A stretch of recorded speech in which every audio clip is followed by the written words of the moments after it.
कारण चाहे स्वार्थ हो या ऊपरी दिखावा, जिसके परिणाम स्वरूप आज एक मानव धर्म के 4 धर्म और अनेक संप्रदाय बन चुके हैं। एक मानव धर्म के अनेकों धर्म बन गए, जातियां बन गई, संप्रदाय बन गए, जिसके कारण आपस में मतभेद होना स्वाभाविक ही है। सभी का प्रभु भगवान राम, अल्लाह, रब, गॉड, खुदा, परमेश्वर एक ही है। ये जितने भी नाम भाई और बहनों यहाँ पर लिखे गए हैं, ये सारे नाम एक ही परमपिता परमात्मा के हैं, कबीर देव के हैं। आप और हम इन नामों को अलग अलग व्याख्या से जानते हैं, पहचानते हैं। मुसलमान कहता कि हमारा अल्लाह बड़ा है, मुसलमानों ने अल्लाह के ऊपर अपना अधिकार जता लिया। हिंदू कहते हैं हमारा भगवान सबसे बड़ा है, हिंदुओं ने भगवान शब्द को अपना मान लिया। सिख धर्म के मानने वाले वाहे गुरु को अपना मानते हैं। ईसाई धर्म को फॉलो करने वाले कहते हैं कि ईसा मसीह हमारा है, हमारा मसीहा। जबकि ये सारे के सारे नाम एक ही परमपिता परमेश्वर के उपमात्मक नाम हैं, कबीर देव जी के। सभी का प्रभु भगवान राम, अल्लाह, रब, गॉड, खुदा, परमेश्वर एक ही है। ये भाषा भिन्न पर्यायवाची शब्द हैं। जैसे जल, पानी, नीर, जल, पानी, नीर, वो वस्तु एक ही है लेकिन उसके भिन्न भिन्न शब्द हैं। इसी प्रकार राम, गॉड, भगवान, अल्लाह, खुदा, परमेश्वर, ये एक ही हैं, एक ही परमेश्वर के उपमात्मक नाम हैं। लेकिन आप और हमने अपनी अज्ञानता के चलते परमेश्वर के इन उपमात्मक नामों को भी धर्म और जातियों से जोड़ दिया है। ये भाषा भिन्न पर्यायवाची शब्द हैं। सभी मानते हैं कि सबका मालिक एक है, लेकिन फिर भी ये अलग अलग धर्म संप्रदाय क्यों? भाई सब मानते हैं कि सबका भगवान एक है, सबका परमात्मा एक है, सारी दुनिया को बनाने वाला भगवान एक ही है। फिर ये भिन्न भिन्न नाम क्यों? फिर ये भिन्न भिन्न संप्रदाय क्यों? धर्म क्यों? इस विषय में हम चर्चा करेंगे। ये बात बिल्कुल सही है कि सबका मालिक रब, खुदा, अल्लाह, गॉड, राम, परमेश्वर एक ही है, जिसका वास्तविक नाम क्या है? कबीर। वेदों में जिसे कबीर देव कहा गया है, देव यानी भगवान, कबीर देव। हम सिंपल भाषा में कबीर साहिब बोलते हैं, कबीर भगवान बोल देते हैं। तो उस वास्तविक परमेश्वर का वास्तविक नाम क्या है? कबीर। और वह अपने शतलोक यानी शतधाम सचखंड में मानव सदृश स्वरूप में आकार में रहता है। और वो कबीर भगवान कहाँ रहता है भाई और बहनों? शतलोक में। शतलोक का मतलब होता है सच्चा लोक, अविनाशी लोक, जिसका कभी विनाश नहीं होता, जो कभी भी जो है वो उत्पत्ति और प्रलय में नहीं आता, जो कभी भी खंड नहीं होता। शतधाम भी सतलोक को ही कहते हैं, सचखंड भी नानक जी ने उसी को कहा है। और उस सचखंड में, शतलोक में वो परमात्मा मानव सदृश स्वरूप में, यानी आप और हमारी तरह वो परमात्मा, उसका आकार है, मानव सदृश स्वरूप में आकार में रहता है। वो निराकार नहीं है, वो आकार में है, साकार है। आप और हमारी तरह दिखाई देता है परमात्मा। हम उसी परमपिता परमेश्वर से उत्पन्न सभी आत्माएं हैं। लेकिन अब हिंदू तो कहते हैं कि हमारा राम बड़ा है, मुस्लिम कहते हैं कि हमारा अल्लाह बड़ा है, ईसाई कहते हैं कि हमारा ईसा मसीह बड़ा है, और सिख कहते हैं कि हमारे गुरु नानक साहिब जी बड़े हैं, यानी वाहे गुरु बड़ा है।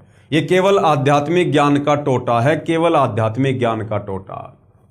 जैसे कहते हैं 4 नादान बच्चे कहते हैं कि ये मेरा पापा है, दूसरा कहेगा ये मेरा पापा है, तीसरा कहेगा तेरा नहीं है, तीसरा कहेगा ये तो मेरा पिताजी है जो सबसे बड़ा है, और फिर चौथा कहेगा कि अरे नहीं नादानो, ये तो मेरा डैडी है, तुम्हारा नहीं है।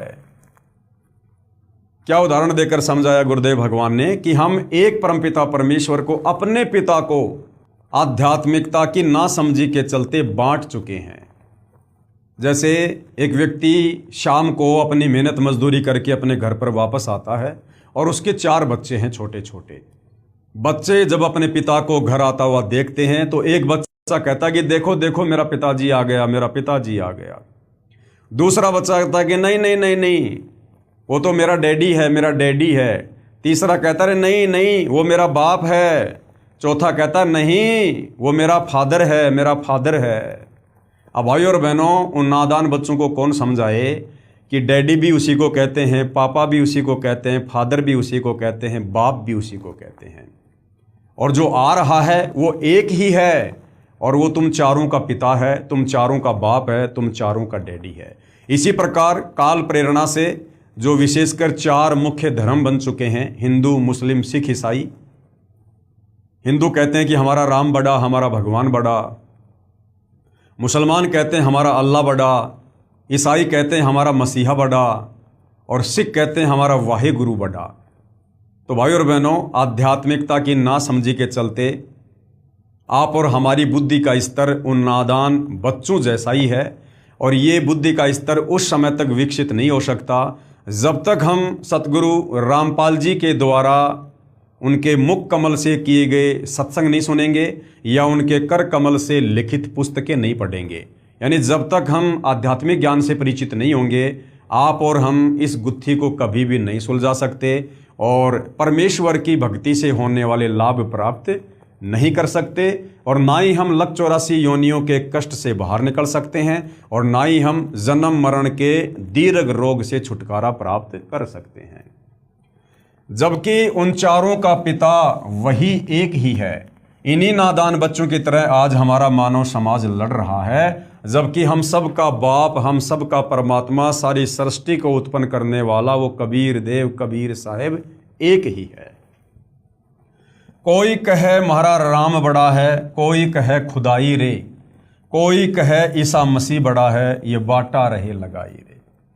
जबकि हमारे सभी धार्मिक ग्रंथों व शास्त्रों में उस एक प्रभु, मालिक, रब, खुदा, अल्लाह, राम, साहिब, गॉड, परमेश्वर की प्रत्यक्ष नाम लिखकर महिमा गाई गई है कि वह एक मालिक प्रभु कबीर साहिब है, जो शतलोक में मानव सदृश स्वरूप में आकार में रहता है।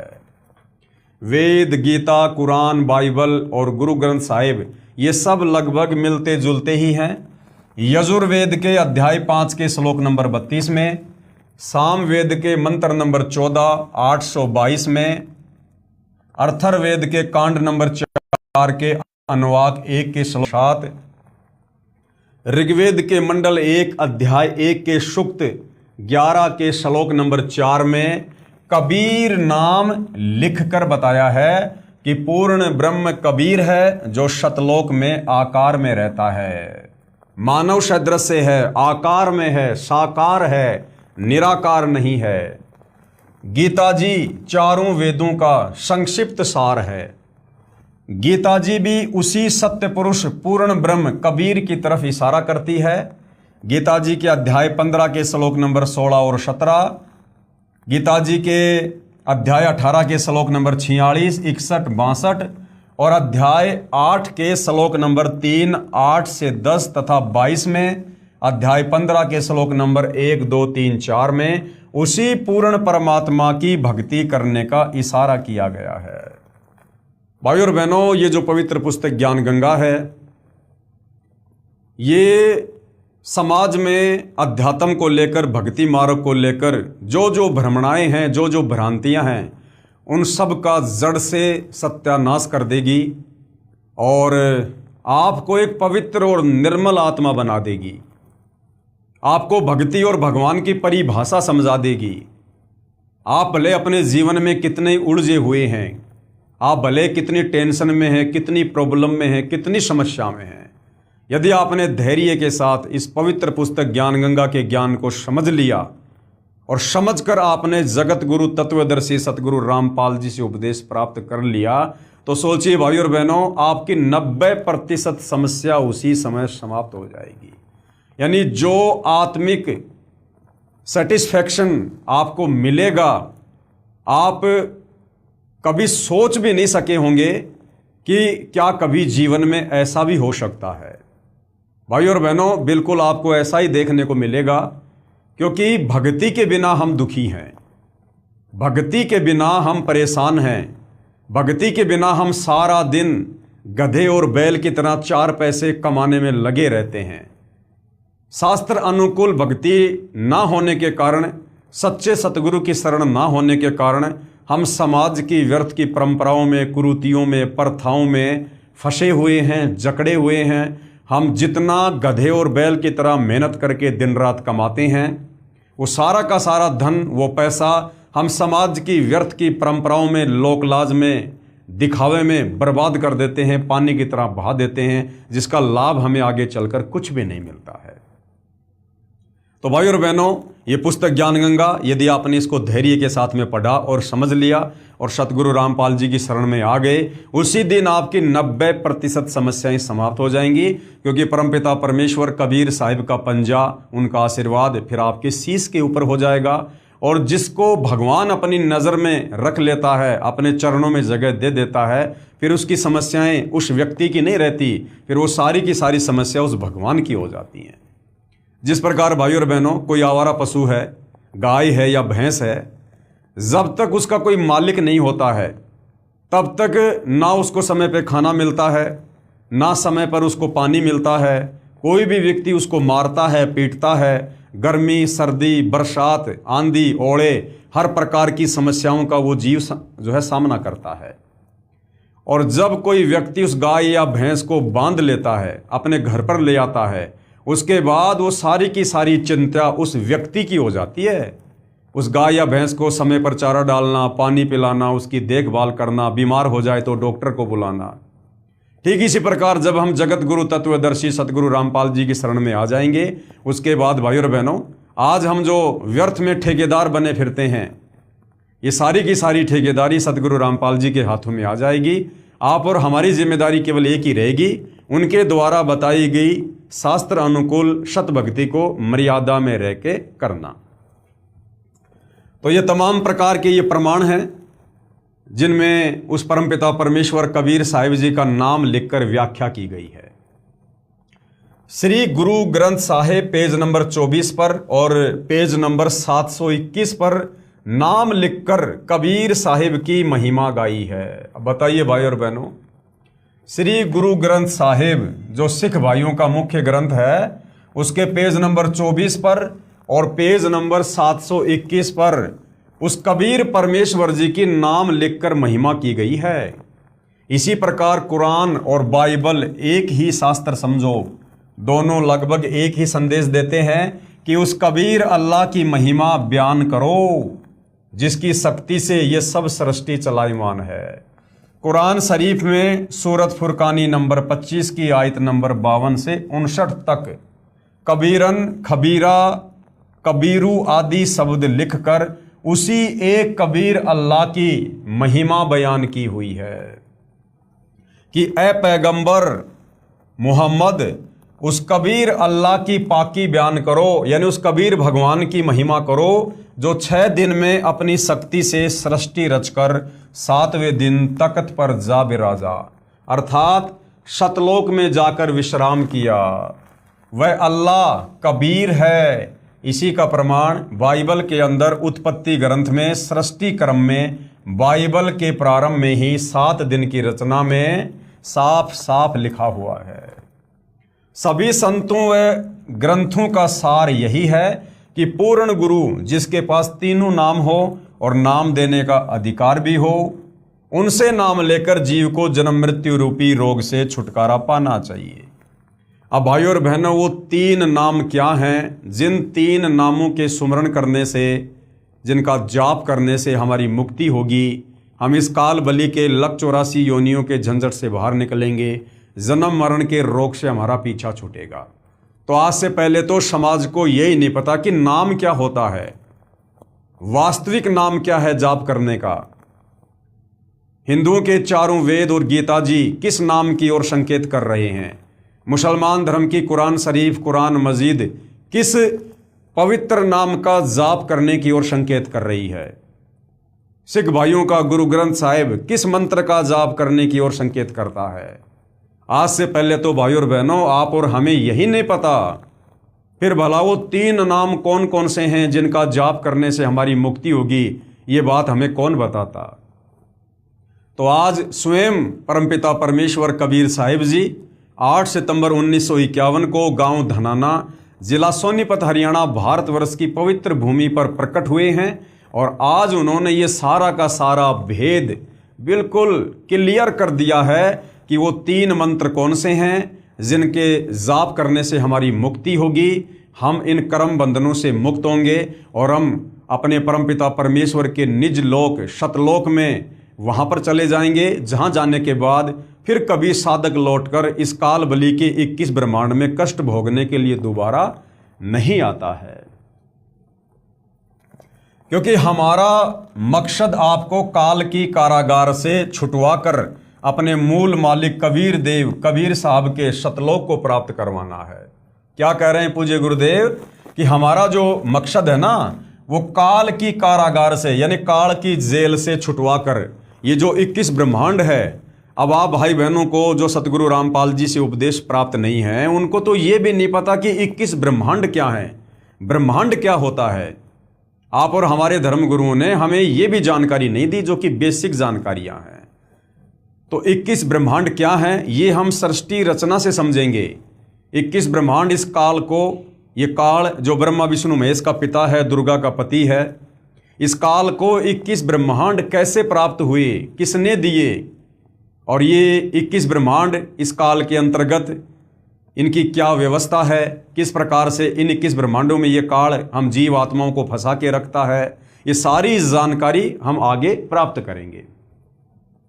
तो गुरुदेव भगवान कह रहे हैं कि हमारा जो मेन उद्देश्य है वो आपको इस काल बलि की जेल से छुटवा कर यानी 21 ब्रह्मांड से आपकी मुक्ति करवाकर मूल मालिक यानी सबका परमात्मा, सबकी उत्पत्ति करने वाला वो कबीर देव कबीर साहिब के शतलोक को प्राप्त करवाना है।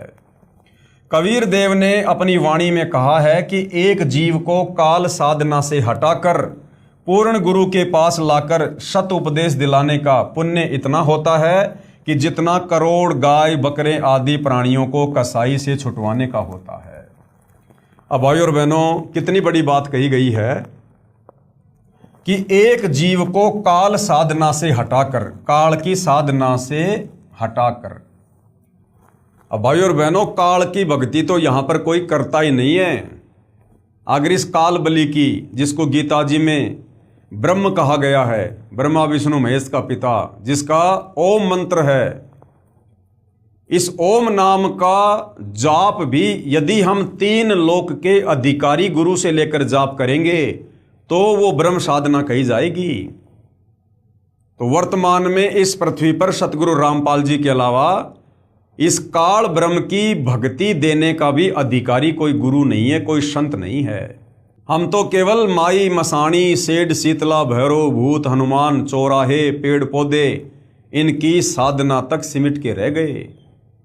आप और हम तो ब्रह्मा विष्णु महेश जी की भी वास्तविक भक्ति नहीं कर रहे।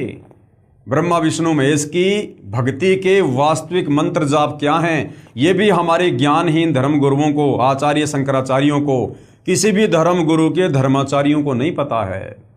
ये सारा का सारा भक्ति कोर्स सतगुरु रामपाल जी के पास हैं। उसके बाद हमें इस ब्रह्म साधना का भी कंप्लीट लाभ मिलेगा और हमें परमपिता परमेश्वर की शास्त्र प्रमाणित साधना का भी पूरा लाभ मिलेगा। तो गुरुदेव क्या कह रहे हैं कि एक जीव को काल साधना से हटाकर और पूर्ण परमात्मा की भक्ति से जोड़ना है। काल साधना से हटाकर परमात्मा की भक्ति पर लगाना। और जो ऐसा कार्य करता है, कोई भगत किसी को संदेशा देकर, किसी को पुस्तक देकर, किसी को ज्ञान समझाकर यदि पूर्ण गुरु तत्वदर्शी संत से जोड़ देता है और वो आत्मा जब काल साधना से हटकर पूर्ण परमेश्वर की साधना करने लग जाती है तो उस भगत को तत्वदर्शी संत की शरण में लाने का इतना पुण्य मिलता है जितना करोड़ पशुओं को किसी कसाई के हत्थे से छुटवाने का जो पुण्य प्राप्त होता है उतना फल उस भगत को मिलता है। तो भाई और बहनों, हम तो केवल ब्रह्मा विष्णु महेश जी की भक्ति में उलझ के रह गए, उससे नीचे भैरव भूत की भक्ति में उलझ के रह गए, जंत्र मंत्र में उलझ के रह गए।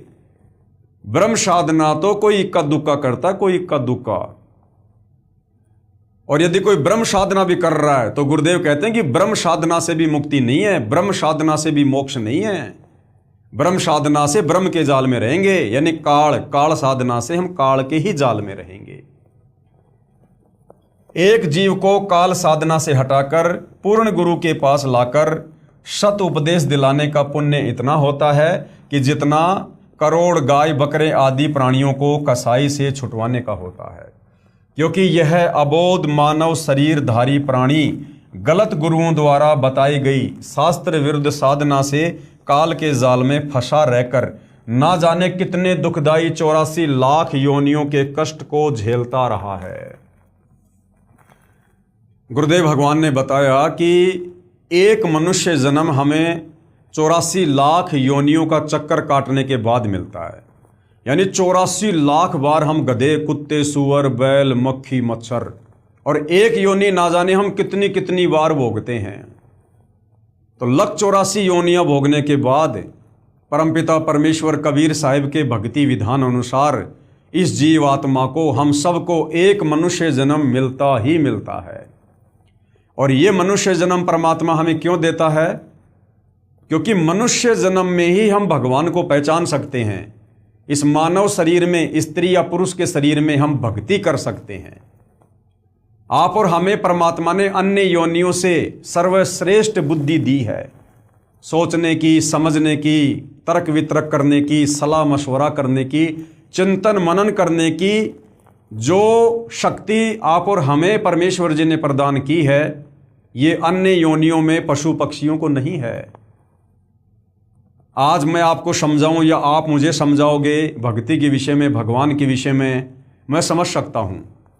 आप गाय, भैंस, बैल, बकरी को समझाओ भक्ति और भगवान के विषय में, उनको पता ही नहीं है क्या बोल रहा है। और परमात्मा कहते कि मानव जन्म दुर्लभ है, ये मिले न बारंबार। ये इतना आसान नहीं है ये मनुष्य जन्म, जो ये नादान ज्ञानहीन धर्मगुरु शास्त्र विरुद्ध साधना करवाकर, मुसलमान धर्म के धर्मगुरु मुसलमान धर्म की पुस्तकों के विरुद्ध साधना करवाकर, हिंदू धर्म के धर्मगुरु हिंदू धर्म ग्रंथों के विरुद्ध साधना करवाकर जिस प्रकार से आप और हमारे अनमोल मनुष्य जीवन को बर्बाद करवा रहे हैं, ये स्वयं भी लख 84 योनि में जाएंगे। और इनसे उपदेश लेकर, इनकी शरण में आकर जो भाई बहन शास्त्र विरुद्ध साधना कर रहे हैं, वो सब नरक में जाने की तैयारी कर रहे हैं। और आज निसंदेह पूरे विश्व में सतगुरु रामपाल जी के अलावा किसी भी धर्म गुरु के पास में, किसी भी आचार्य शंकराचार्य के पास में शास्त्र अनुकूल साधना नहीं है। यदि मुसलमान धर्म की, हिंदू धर्म की, सिख धर्म की, ईसाई धर्म की या अन्य किसी भी धर्म की शास्त्र अनुकूल साधना किसी के पास है, तो केवल जगत गुरु तत्वदर्शी सतगुरु रामपाल जी के पास है। तो भाई और बहनों, ये मनुष्य जन्म परमात्मा सिर्फ और सिर्फ अपनी भक्ति करवाकर और हमें इस काल के जाल से मुक्त करवाने के लिए देता है। ये इतना अनमोल हीरा है। जिस अनमोल हीरे को, जिस अनमोल मनुष्य शरीर को आप और हम भाई बहन सदियों से, युगों से तत्वदर्शी संत के अभाव में, शास्त्र अनुकूल सत भक्ति के अभाव में बर्बाद कर रहे हैं। तो भाई और बहनों, अब हमें मौका मिला है। परमेश्वर ने बहुत बड़ा रहम किया है। स्वयं सतलोक से चलकर तत्वदर्शी संत के रूप में धरती पर विद्यमान हैं, प्रकट हैं, अवतरित हुए हैं। अब हमने अविलंब सतगुरु रामपाल जी का ज्ञान समझकर, उनसे उपदेश प्राप्त करके, उनकी शरण ग्रहण करके अपनी आत्मा का कल्याण करवाना चाहिए। न जाने कितने दुखदाई 84 लाख योनियों के कष्ट को झेलता रहता है। जब यह जीवात्मा कबीर देव, कबीर साहिब की शरण में पूरे गुरु के माध्यम से आ जाती है। अब पूरा गुरु कौन होता है? वो कबीर भगवान सतलोक से चलकर जब इस पृथ्वी पर आप और हमारी तरह मनुष्य शरीर में, साधु संत महात्मा के शरीर में प्रकट होता है, तो वही पूर्ण गुरु होता है। यानी उस कबीर परमात्मा के अलावा इस पृथ्वी पर दूसरा कोई भी व्यक्ति संत की भूमिका, सतगुरु की भूमिका, जगत गुरु की भूमिका या तत्वदर्शी संत की भूमिका नहीं निभा सकता है। तो निसंदेह वर्तमान में एकमात्र जगत गुरु, तत्वदर्शी, पूर्ण गुरु सतगुरु रामपाल जी हैं और ये स्वयं कबीर देव हैं, कबीर साहिब हैं। ये बातें हमें धीरे धीरे उस समय गहराई से समझ में आने लगेंगी जब हम सतगुरु रामपाल जी के ज्ञान को अच्छे से समझेंगे। और जिस दिन हम उनसे उपदेश प्राप्त कर लेंगे, उस दिन गुरुदेव भगवान हमारी बुद्धि को ऑन कर देते हैं और हमें ये धर्मशास्त्र भी समझ में आने लगते हैं और हमें गुरुदेव भगवान की भक्ति से होने वाले लाभ भी प्राप्त होने शुरू हो जाते हैं। जब ये जीवात्मा कबीर साहिब की शरण में पूरे गुरु के माध्यम से आ जाती है और नाम से जुड़ जाती है, तो फिर इसका जन्म और मृत्यु का कष्ट सदा के लिए समाप्त हो जाता है और सतलोक में वास्तविक परम शांति को प्राप्त करता है। यहाँ से हमारा जन्म मरण का झंझट समाप्त हो जाएगा और सतलोक में फिर हम परम शांति को प्राप्त होंगे। परम शांति यानी फिर वहाँ जाने के बाद हम कभी नहीं मरेंगे, कभी बूढ़े नहीं होंगे, कभी कोई कष्ट नहीं, किसी चीज़ का अभाव नहीं। वहाँ जाने के बाद कोई राग द्वेष नहीं, कोई मन मुटाव नहीं, वहाँ कोई जाति नहीं, वहाँ कोई धर्म नहीं। वहाँ जाने के बाद हमें अमृतत्व प्राप्त होता है, परम सुख परम शांति प्राप्त होती है। तो परम पद को प्राप्त करने के बाद ही हम परम शांति को प्राप्त कर सकते हैं। बाकी इस काल बलि के लोक में, इस ब्रह्म के 21 ब्रह्मांड में हम चाहे पूरी पृथ्वी के राष्ट्रपति, पूरी पृथ्वी के राजाधिराज क्यों ना बन जाएं, चाहे हम ब्रह्मा विष्णु महेश की पदवी क्यों ना प्राप्त कर लें, और भाइयों और बहनों करोड़ों बार हम ब्रह्मा विष्णु महेश की पदवियां प्राप्त कर चुके हैं, इंद्र की पदवियां भी प्राप्त कर चुके हैं, करोड़ों बार हम देवी देवता के पद भी प्राप्त कर चुके हैं। उसके बाद भी हम इसी काल के लोक में कष्ट भोग रहे हैं, लख 84 योनियों में पीड़ा भी भोगते हैं, जन्म और मरण का ये असहनीय कष्ट भी हम भोगते हैं। क्यों? क्योंकि हम जब तक तत्वदर्शी संत की शरण में आकर और शास्त्र अनुकूल सत भक्ति नहीं करेंगे और जब तक हम उस परम पद सतलोक को प्राप्त नहीं कर लेंगे, तब तक हम ना तो अमृतत्व को प्राप्त कर सकते हैं और ना हम यहाँ पर किसी भी प्रकार के किसी सुख को प्राप्त कर सकते हैं।